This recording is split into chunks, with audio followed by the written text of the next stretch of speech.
At number 4, we have the Houston Texans.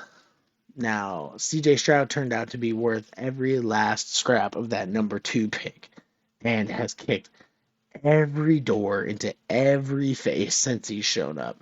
D'Amico Ryan is a great head coach for the Texans, nearly winning coach of the year. And with Will Anderson being a standout on D and Tank Dell and Nico Collins looking like a hell of a duo for Stroud to be throwing the ball to, this team is scary. They're going to be better, and it only looks up for them. And I'm happy because the fan base deserves it.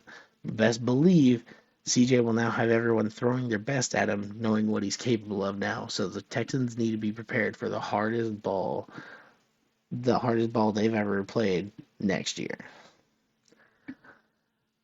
At number 3, the San Francisco 49ers.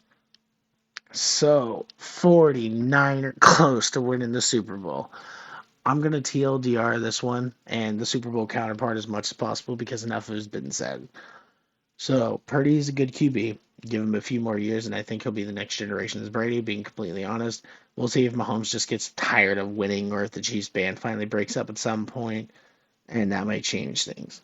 Debo, CMC, Ayuk, Kittle. All of them staying, so they will have a great roster there. Fred Warner and most of the D's top, like Ward and Greenlaw, are staying. I have them here because hitting that wall, there's a bit of a balance effect. You'll hit it, get stunned, and then run at it again. But there's a team right now that's picking up steam and had to get over a few hurdles before being just short of getting a chance at that wall. And number 2, the Detroit Lions.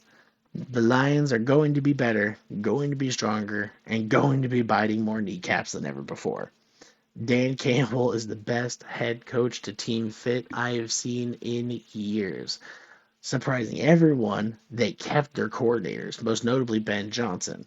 They have their key players coming back. They've proven to draft well. And if they just fix up the secondary and mentally discipline themselves to treat third quarter like they do 1, 2, and 4, then they are a smash mouth monster coming to eat you.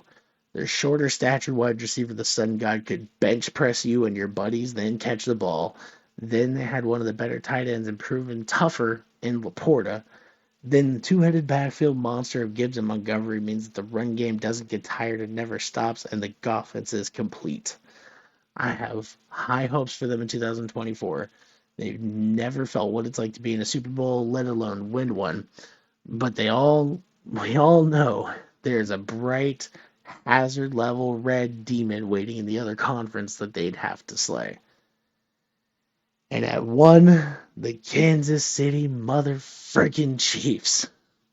Don't know if you can tell, but I didn't want them to win. To be brief, as stated before, Mahomes is restructuring his contract to make it easier to bring back Snead and Chris Jones and keep that admittedly great defense intact. Oh, and they signed their defensive general Patton in Spagnuolo for like another 5 years.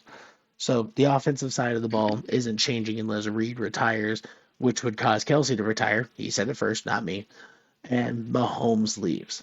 Or if Mahomes somehow burns every solid titanium bridge that he's built in KC and gets traded. But again, that's made of titanium, and it's as cold as the Dolphins game right now. So it ain't happening. They are and will be for some time the team to beat, and that's so annoying as a fan of not that team. Revel in it now, Chiefs fans. We saw what happened to the Patriots when the band finally broke up. It's only a matter of time. But that is it for my first way too early power rankings. I really appreciate everyone listening, especially if you got to the very end. I'm going to try to keep the off season 32 updated like every month or so, as free agency can move somewhere between a snail's pace and the snails from Turbo's pace. So at any given time, so I'll update it probably every month or so. But I will for sure have another one after the draft, and I'm going to try to stream the draft day, see who the Jets pick. And if it's not an offensive lineman, you will get to hear me cry out to God live. Now, remember, last thing, just every time, remember may live in the same old life, but we don't have to put others through it.